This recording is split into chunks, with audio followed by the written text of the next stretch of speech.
when I worked in the television, actually the disappointment was that we made reportings for children who were involved in prostitution or some other scary things for teenagers.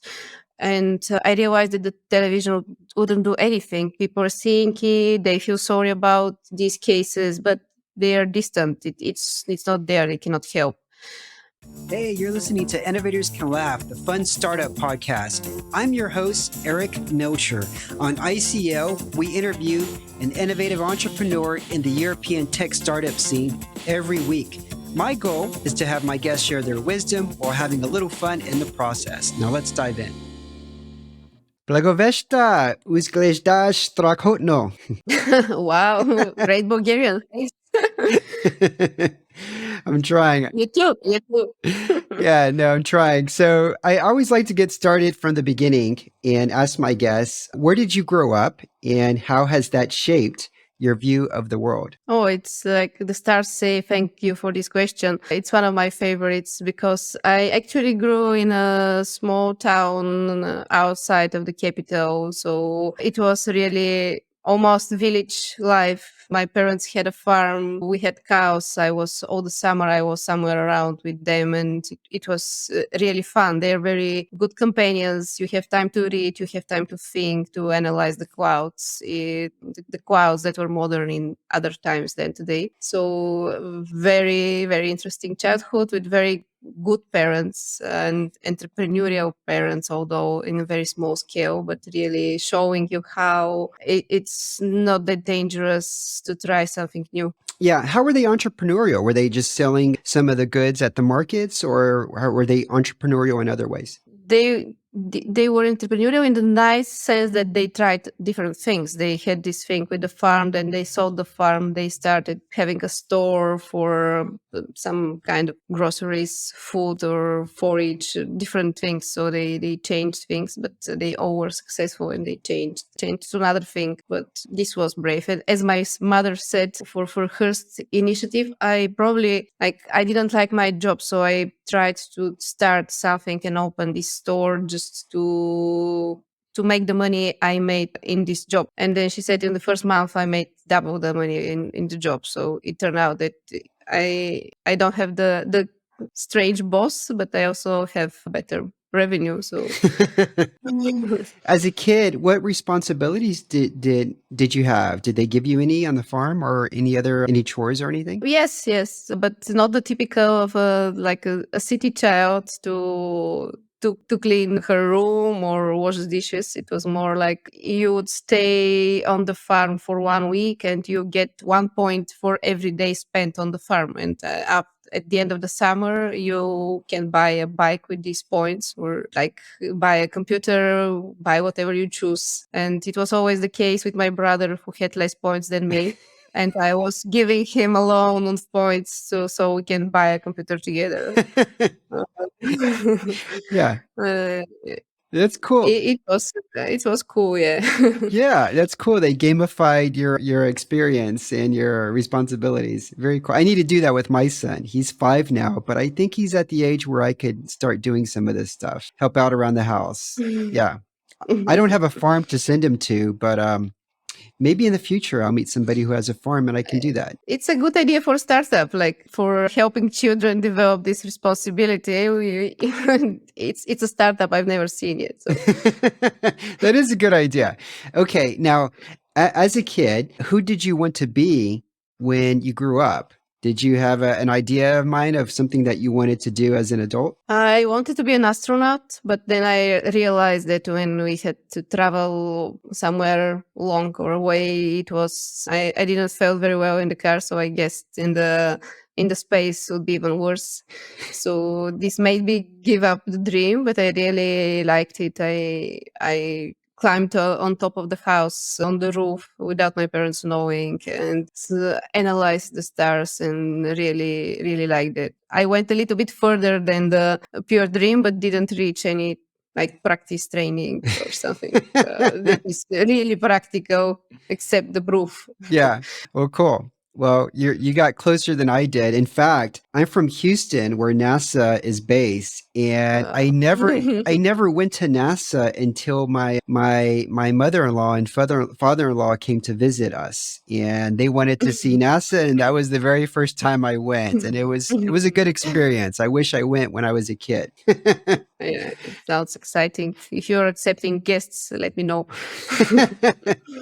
Well, when I do go back to Houston, I'll let you know, and maybe you could come for a visit. Now, what was your early career path like? Like, what was like the first job that you did in high school, and then what were you doing while you were in college? In high school, I worked in the store of my parents since like I was 15. And then at university, I chose university that would allow me a little bit more freedom to have a full-time job. So I started as a reporter in one of the national TVs. I didn't like it, stayed for let's say a year. Then I went back to what I studied, finance and accounting, and I was accountant and tax consultant for a while. Then made a master degree in international tax law because this was what interested me. I went to London and London School of Economics for this. Came back, became a tax consultant in Deloitte. Yeah, and after Deloitte, I changed a little bit the spheres, moved more into the management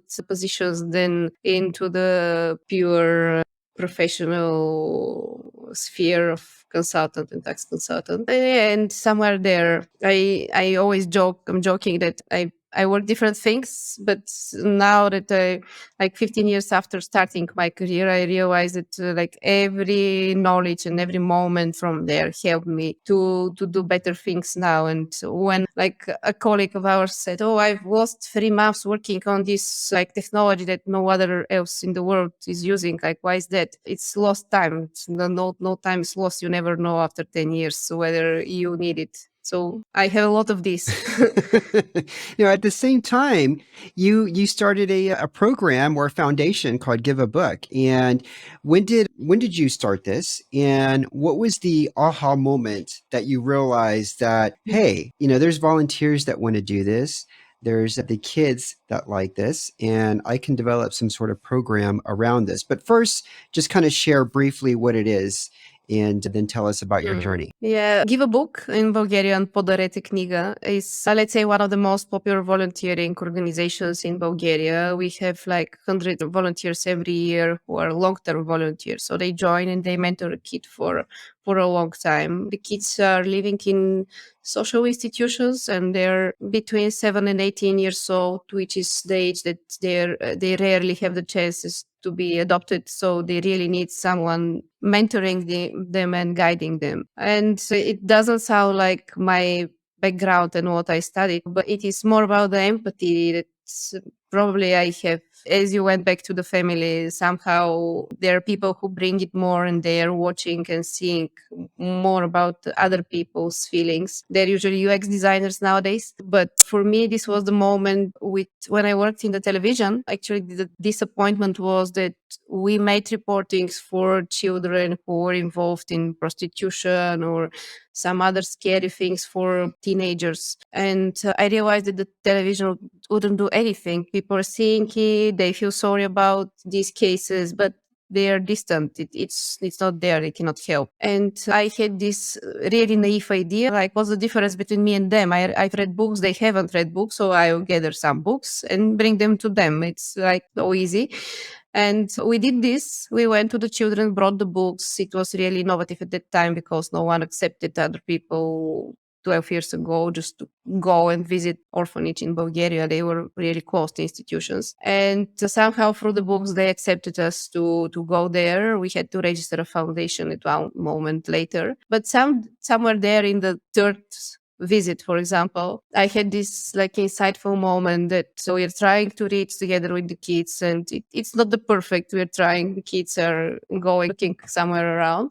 And I saw in the corner far away a kid and a volunteer. The volunteer is reading and the kid is looking like it's the sun, like he's not moving. It was a really bright moment for them and bright moment for me. Like, we need to have them one-to-one.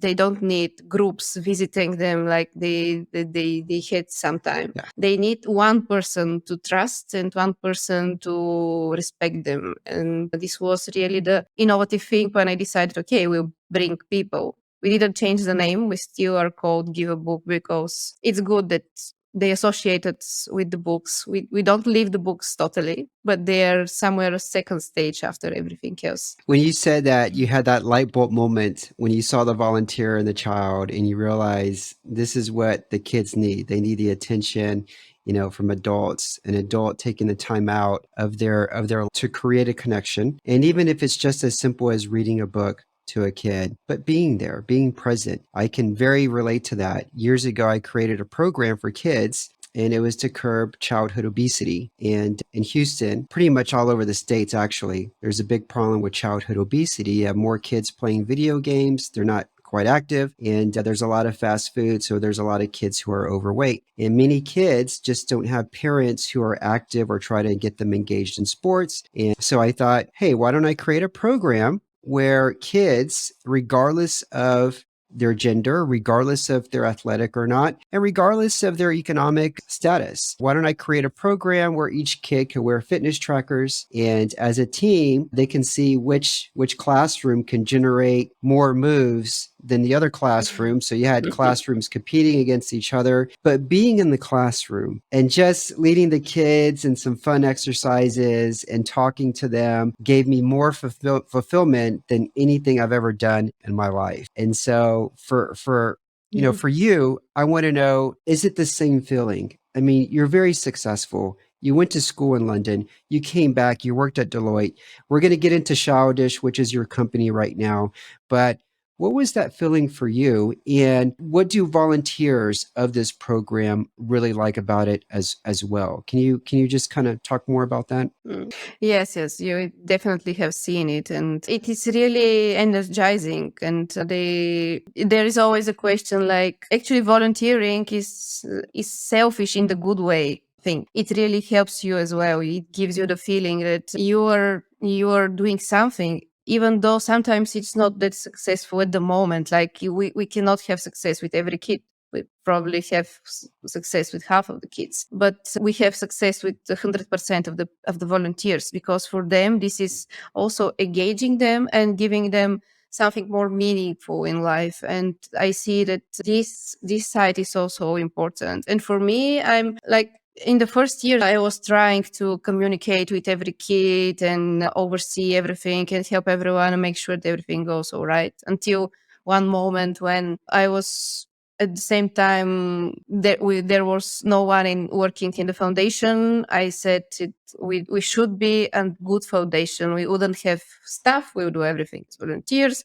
So I had this burnout where we got the psychologist to see one of the kids, and he said, actually, you look worse than him. It's just take this business card and call me anytime during the day, because I see that you're talking to too many kids, too many volunteers, you're working too many hours, and it wouldn't work. So at one moment, I brought this empathy into overseeing the process and helping the volunteers be better. So I've lost this huge direct communication with the kids, although I have my kids who I'm communicating with, I'm mentoring, I'm visiting them, but it's not like it was before. But the big conclusion really for me is it's like perpetuum mobile. It's energizing for the volunteer. It helps the child. So it's like the good in the world grows from both sides. Nothing is lost in this process. Now, were you able to get this in multiple institutions outside of Sofia? Like how many institutions were you able to get this program in? Like 25 or 30, something like this. It's also predominantly outside of the capital.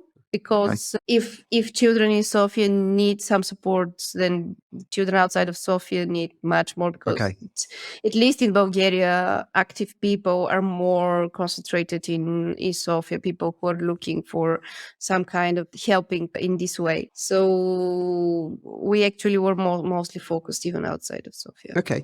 And your volunteers, are they mostly like a specific demographic, or are they spread out from all ages and professions? No, it's all ages. Like there are 80-year-old lady or 70-year-old lady who comes with her grandchildren who are 2 and 4, for example. So it's quite different. Like huge. They're different. They have different backgrounds, different professions, different like wealth. It's not like someone has a good profession and good money, so he can afford to give time. It's not like this at all. It's mostly like you go in the bus that's traveling to outside of Sofia with the volunteers, and you see different people, but they're all good people because they didn't choose just to stay at home on Saturday and like watch a movie. It's not a bad thing, but you can have both. Yeah. No, absolutely. Okay. So this is how you sort of coordinate. There's like a bus that maybe leaves on a Saturday morning at a specific time, and volunteers just meet up, and then they go for a few hours and they come back to the city. Is that generally how things work? Yeah, it's generally this, but it repeats every month, minimum once a month. So there are places where we go for 12 years without stopping, let's say, except a few months during the pandemic restrictions. But they really realize that we come back, because very often they have some cases that someone comes and never comes back again. But for us, they know we will be there. Have other places outside of Bulgaria contacted you and wanted your guidance on how to implement such a program in their country? Because I'm very curious if that exists here in Romania, because if it does, I would love to do some volunteering or something like that. Do you often get inquiries? No, I think it's not that popular outside of Bulgaria. We haven't had such partnerships, I think, but I'm really open to share. Like it's something that it's good to happen. Probably you might have something like this. The difference for us is that we really make it very open and everyone is welcome, because many people are not sure that this is for them, and it's more difficult to make them try. Once you make them try, it turns out that they're good for this. But if you put a huge barrier before them, you might lose a lot of people who might help. And maybe that's the thing that helped us reach such a scale and reach so many people. So definitely I'm happy to share ideas and insights. Yeah, no, we could talk more about that on another call. Let's move into your company, Childish. When did you realize, or when did you get the idea for Childish? And just tell us, who's the main audience, who you're primarily serving, and what is it that you guys do? I think that I started thinking about my company even as a teenager, and my mother always said, no, it's having your company is very difficult. Don't do this.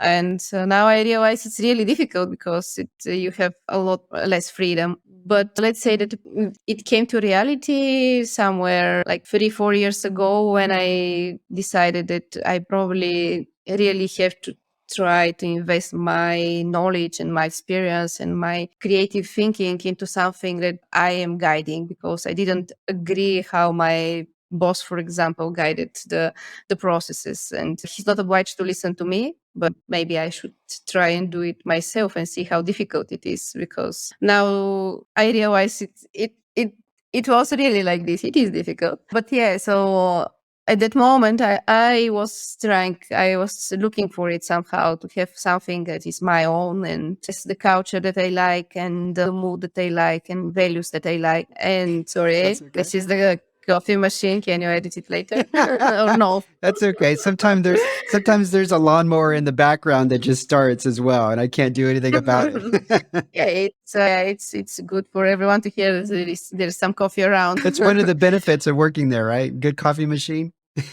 Yes. So you choose your coffee when you're your own boss. But yeah, so it's everything actually started to get in reality when I was trying to somehow find the balance between the foundation and the social work and my business skills. And I was like, okay, it's difficult to mix them. If I'm more maybe too overqualified to go and work in the foundation because I know a lot more that is needed there. And there are other people who are better with children and can do this better than me. But maybe I can combine them somehow in another way. So I had this agreement with my partner, let's do the company. And let's say like several weeks after that, so we decided that we will donate 50% of our shares to the foundation because we were both really involved in the foundation. We gave a lot of time and we knew how difficult it is to finance something that is not shoes or soup for a child. Like going to someone asking for funding, saying that this money will take some volunteers to travel to the children. It's to like, it's not shoes for the kids. Then I want to give money for the kids, not for the volunteers. And so we started the company like this, which was very innovative for Bulgaria. The idea came from the Dutch company that works like this. This model is very popular in the Western countries, but here in the Balkans, I guess, at least in Bulgaria, it was like, what you have, how come? It was very strange. Yeah. And we started the company with the idea to go into software development and outsourcing. And we really wanted to start with Python because we had this concept about going into data science at one moment. Just the two of us weren't strong enough to have this, but to grow such team. But we started working in this direction. So at the moment, the company has two main departments. One is web development, mostly Python with the modern JavaScript frameworks. And we do work for a lot of startups because Python is very adaptive, very quick to work and very scalable. So it's very good for such applications. And the other department is actually the data science department. That we had this naive childish dream in the beginning, and it is now there. We have data scientists, data engineers, stronger cloud people, so we could do all this big data orchestrating and data analytics and AI. And it's really fun in this direction because everyone is talking about AI and I want an application with AI. And it's like, okay, I can sound competent here. I can tell you how you should do it, what kind of people you should hire, can give you advice. And they're like, okay, it's really hype at the moment, of course. But we had this vision 3 years ago to go into this direction. And like every startup, there were moments when, okay, maybe it didn't work, maybe it doesn't work, maybe it didn't work. But now we are in a phase that it really works. We have the great team, we have the culture, the people, we have the structure. We also have a good spin-off product that is going well and has clients like ABB or international manufacturing companies that are using our software to manage the maintenance of their machines, which is very responsible. And we are up at the moment, but in life, it's always like this. Ups and downs. Once it's ups and downs, it's pretty fun, and I'm happy we did this. When clients first hear about Childish and when they discover it, like what is one of the things that they love about it? I mean, of course, you have an experienced team of Python developers, but what else do they get excited about working with you and the team over there? Of course, the thing with the foundation is huge for them mostly, but we don't talk much about it unless we see there's connection and we go to second stage with the people. Because somehow in the first moment it's related to a foundation. Are the kids working as developers? And it's like, oh no, we want really good services. So we don't expose this at the first stage. But when we meet the people, they see our developers, they understand that this is an independent company and they understand about the structure as well. It is very important for them because especially when, like, let's say a startup is looking for a long-term partner, you really need people who you can trust and are not there only to make money, because you are doing it also not only about the money. So they see this nature in us. So this really makes a difference. And it also makes some difference inside the team because we hire people who have chosen us as an employer somehow because of this as well. And they have their own mission. So it is really a unique feature for us. Okay. Are there any tax benefits of this structure that you have where 50% of the profits are funneled into the nonprofit? Yeah. As an ex-tax consultant in Deloitte, I can tell you, no. In Bulgaria, there are no benefits, but in the European countries where this is there, actually one of the arguments to use this structure and apply the structure is because there is a very high inheritance tax. So for example, if I'm someone with a strong business and I leave the business to my children, they will get a smaller portion. So a huge portion will go to the tax authorities, depending which country it is. If you give it to a trust or a foundation or some social initiative, there is tax benefit for this. So it usually stimulates people to create this mixture. Like I will leave 50% to my children, I will leave 50% to a foundation to do this. Mm-hmm. And in Bulgaria, this is not there, but it's something that, except if people are good and they want to do good, the state should somehow help them and give them the ideas and the role to do it. So it's something that should be changed. But I'm happy that having this structure is probably one of the first, at least I don't know another company in this direction structured like this. Okay. It is good that people are coming and asking me, okay, it sounds interesting. How does it work? Why do you do it? There are no benefits, but the benefit is that, like, if I take my dividends, I take them, then the foundation has the full right to take its dividends. It's not whether the CEO decides to make a donation. Got it. It has the rights to have these dividends, and it has the rights of the shares if we are sold to someone bigger who wants to buy us. Yeah. Okay. In terms of growth for Childish and projected revenue, what is the projected revenue for 2022, and what strategies have you implemented to grow the company? We expect like 1 million euro this year, and the strategy so far has been actually to reinvest everything in the company. Like, it's very important to hire strong people, and you should hire them it's not like some of the outsourcing companies who wait for a project and then set up the team. You need to test the people, work with them, bring them the culture and the attitude you need, test their skills. So this investing in people is a good strategy that is paying off, because we don't have anyone who has like left the company, but sometimes we might choose to separate with someone only because he might be a great developer or a great person or whatever, but we have some minor difference in the philosophy, in the attitude to life, to doing good to other people and such stuff. So we're trying to create this culture. During the recruitment process, what are some things that you're doing to try to identify that this is a person that is a good fit for the culture? Of course, purely technical, it's always important to see that someone is doing something on the side. Like if you're a developer, you're reading books or doing some trainings online.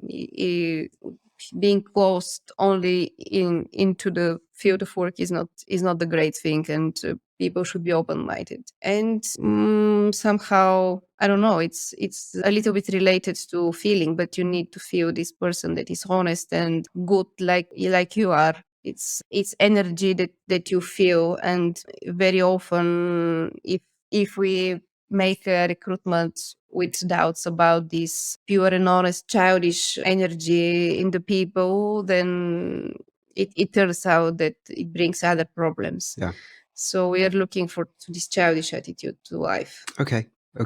What's next for you personally, Blagovesta? Oh, personally,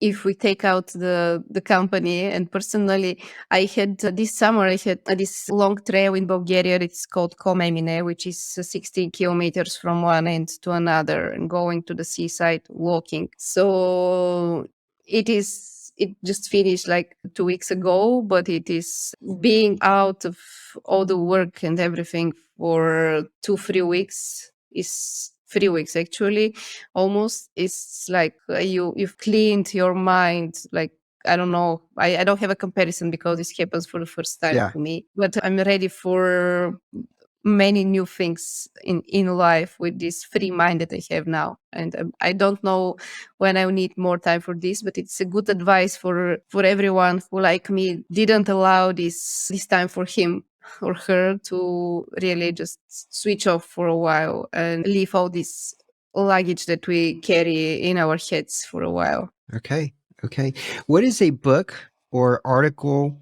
It could be even a Twitter thread or a podcast that has impacted how you think about running your business. Oh, not sure. Actually, I really liked to be honest, I'm not reading many like entrepreneurial or business books. Okay. I think one thing that really impacted me was Peter Drucker's books when I read them as a student, and they were really interesting with all the examples for innovation. So it is something I would recommend. Okay.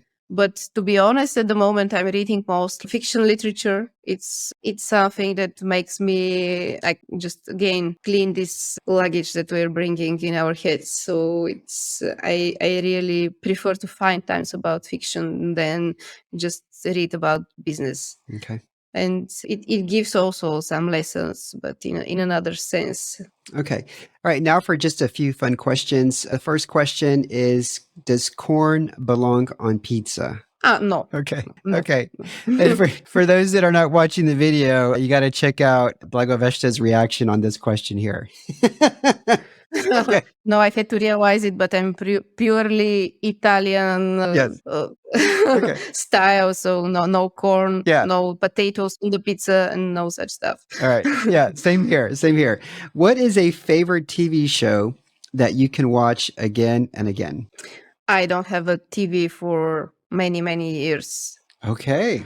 All right. All right. Well, what do you do? Do you have any for entertainment? Do you listen to a podcast or anything like that? Not much. I'm actually a fan of European movies, and I have subscription for movie.com. Okay. I think it's also somehow a startup, and it's mostly about European cinema and some more like old and underground movies. Okay. It is the stuff I like. And All right. All right. And last question for you. What was the best advice that your mom or dad gave you? It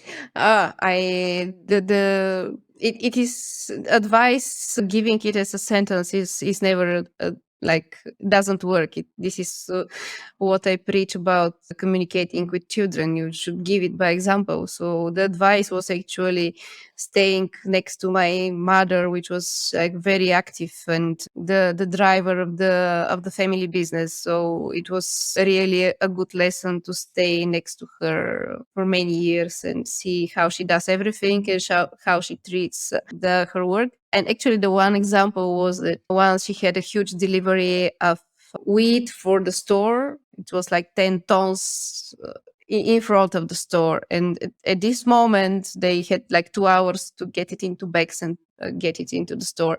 And there came a huge rain, which brought all down the street. And it was all gone, like products for a lot of money.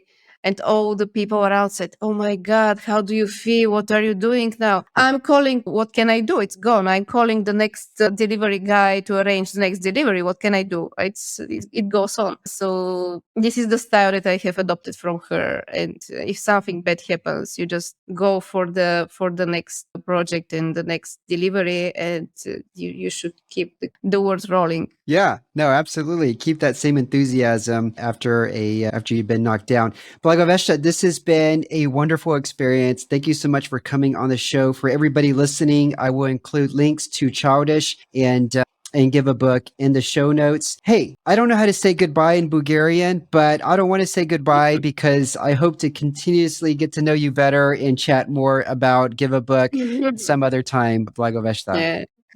Thank you as well for the nice talk, and good luck as well. We'll stay in touch, and dovizdane. Dovizdane. Okay. Okay. For everybody listening, remember, you enjoy the show, tell others about it. That's how we grow. And feel free to rate us on Apple or Spotify. Thank you so much. Cheers. Thanks Thanks for listening to the show. If you enjoyed it, I'd really appreciate it if you could give us a review and star rating. Also, don't forget to sign up for the ICO newsletter at innovatorscanlaugh.com, where you can get the bio and details of each guest. Thanks.